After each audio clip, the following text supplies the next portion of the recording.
हिमाचल प्रदेश में कांग्रेस की सरकार का 2 वर्ष का कार्यकाल लड़खड़ाते हुए, गिरते हुए, पड़ते हुए पूरा होने जा रहा है।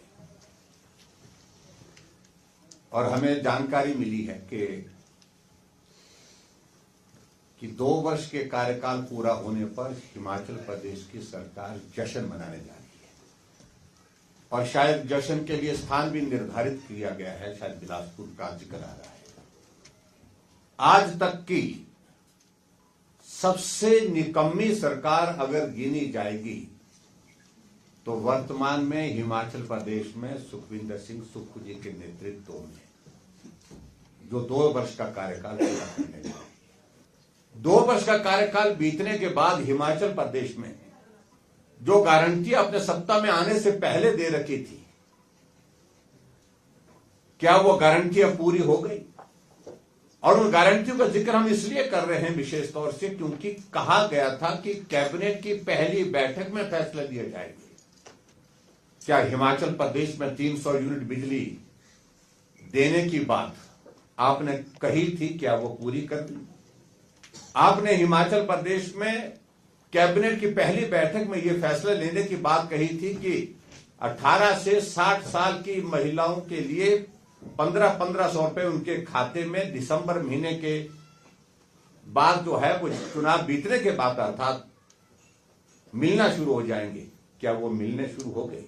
5 लाख बेरोजगारों को रोजगार देंगे, नौकरियां देंगे, 1 लाख नौकरियां कैबिनेट की पहली बैठक में निकालेंगे। क्या आपने वो गारंटी पूरी कर दी? आपने सरकार बनने के पश्चात अभी हाल ही में फैसला लिया कि जो 2 वर्षों से पद खाली पड़े हैं उनको समाप्त कर दिया जाता है, एबॉलिश कर दिया जाता है, जिसके बारे में पहले भी मैं जिक्र कर चुका हूं। वो 1.5 लाख पद समाप्त करने की बात आपने कर दी।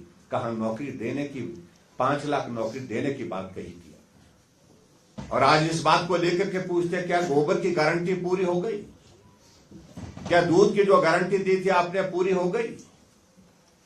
क्या हिमाचल प्रदेश में आपने जो कॉर्पोरेट फंड जो है यूथ को रोजगार और स्वरोजगार की दृष्टि से अपने पांव पर खड़ा होने के लिए जो बात कही थी, क्या वो पूरा हो गया? और विचित्र तब लगता है मित्रों जब मुख्यमंत्री खुलेआम मीडिया के सामने और जनसभाओं में, कार्यक्रमों में जाकर के घोषणाओं का जिक्र करते हैं कि जो हमने जितनी भी गारंटियां दी थी, गारंटियों का जिक्र करते हुए कहते हैं कि हमने सारी गारंटियां पूरी कर दी। ये समझ में आता है कि अगर हिमाचल से बाहर आप दूसरे प्रदेश में जाकर के इस बात का जिक्र करें, वहां के लोगों को कम जानकारी हो सकती है। आपने महाराष्ट्र में जाकर के कहा कि गारंटियां पूरी हो गई और हम वहां पर गए, हमने कहा कि गारंटियां पूरी नहीं हुई है। हमने हकीकत बताई। कांग्रेस के नेता झारखंड में कहते रहे कि हमारी गारंटियां पूरी हो गई हिमाचल प्रदेश में। हमने वहां पर भी अपनी बात कही। आप हरियाणा में गए, हरियाणा में भी आप इसी बात को लेकर के अलग अलग जगह यही कहते रहे कि हिमाचल प्रदेश में हमने गारंटी पूरी कर दी। लेकिन ना हरियाणा ने भरोसा आप पर किया, ना महाराष्ट्र ने भरोसा आप पर किया। और हिमाचल की तो बात छोड़िए, हिमाचल के लोगों का भरोसा तो पूरी तरह से उठ गया है। पूरे देश भर में जगहंसाई हुई हिमाचल प्रदेश की कि कैसी सरकार चुनी है हिमाचल प्रदेश में जो टॉयलेट में जाने के लिए टैक्स का जिक्र कर रहे हैं।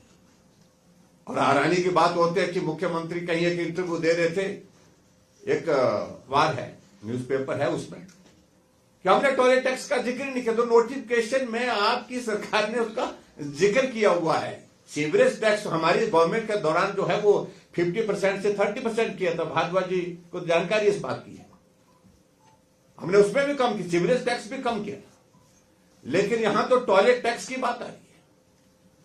और कल मैं हैरान हो रहा था कि यहाँ के उप मुख्यमंत्री बोल रहे थे कि भाजपा के लोगों से मैं कहना चाहूंगा कि सारा दिन जब टैक्स में उसका टॉयलेट में बैठे हो तो भी टैक्स नहीं लगता। ये हालात तब बने जब जगहंसाई पूरे हिमाचल में नहीं पूरे देश भर में कांग्रेस की सरकार की होती। ये सरकार कैसी सरकार है जो टॉयलेट में टैक्स लगाने की बात कर रही है?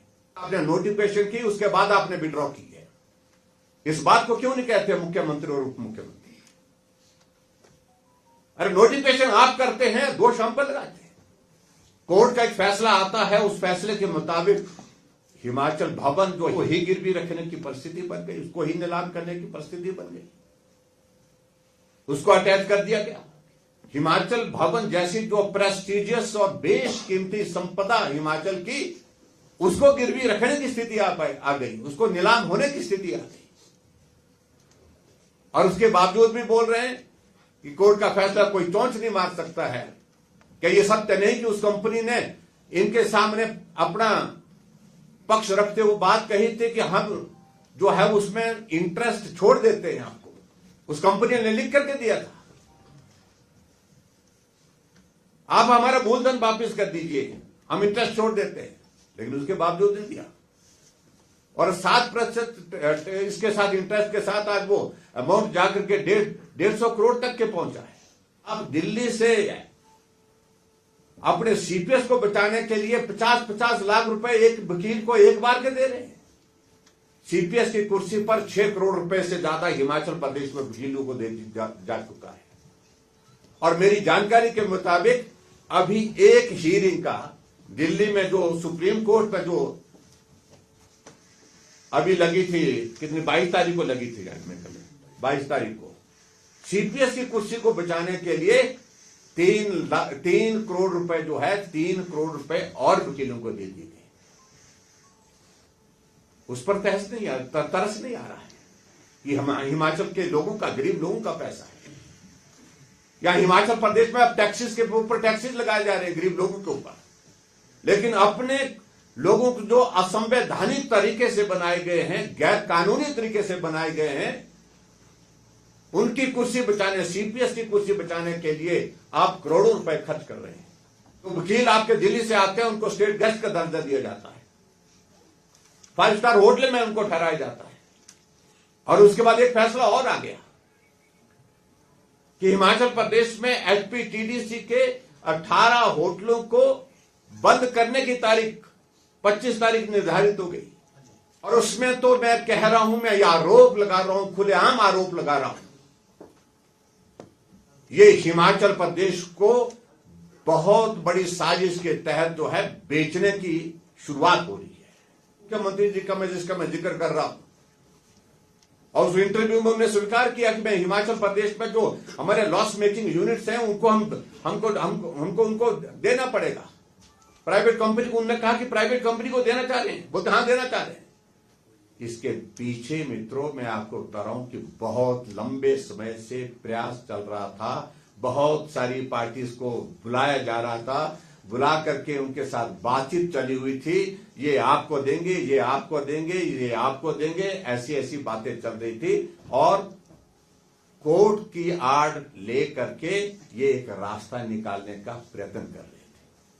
और उसके अलावा हिमाचल प्रदेश में स्थिति ये बन गई 2 साल के कार्यकाल में, जो मीडिया हमारा लोकतंत्र का चौथा स्तंभ है, जो सबसे मजबूत होना चाहिए, लेकिन यहां खबर अगर अनुकूल नहीं लगती है, सरकार के अनुकूल नहीं है, तो उनको सीधा फोन करके उनको धमकी दी जाती है, उनके खिलाफ कार्रवाई, उनके खिलाफ एफआईआर। और मीडिया के हमारे साथी जो अपनी बात को प्रभावी ढंग से रखने की कोशिश करते हैं, उनको किसी न किसी तरह से जो भी रास्ता निकल सकता है, कैसे उनको रोका जा सकता है, दबाया जा सकता है, वो प्रयत्न भी 2 साल के कार्यकाल में आप बहुत भली भांति समझते होंगे, जानते होंगे। गोल्ड कड़ा या टेम्पल ज्वेलरी लेना चाहते हो तो ये है बेस्ट ऑप्शन। हिमाचल का popular jewellery brand Bhushan jewellers कड़ों की कलेक्शन में टेम्पल ज्वेलरी, शीट कड़ा, मीना वर्क गोल्ड कड़ा, गेरू कड़ा, ऑक्सीडाइज्ड गोल्ड कड़ा, बैंगल्स जैसी widest collection lowest making charges के साथ आपको बेस्ट प्राइसिंग में दे रहा है। तो अगर आप भी चाहते हैं गोल्ड कड़ा या टेम्पल ज्वेलरी खरीदना तो जरूर विजिट कीजिए भूषण ज्वेलर्स, लोअर बाजार, सोलन।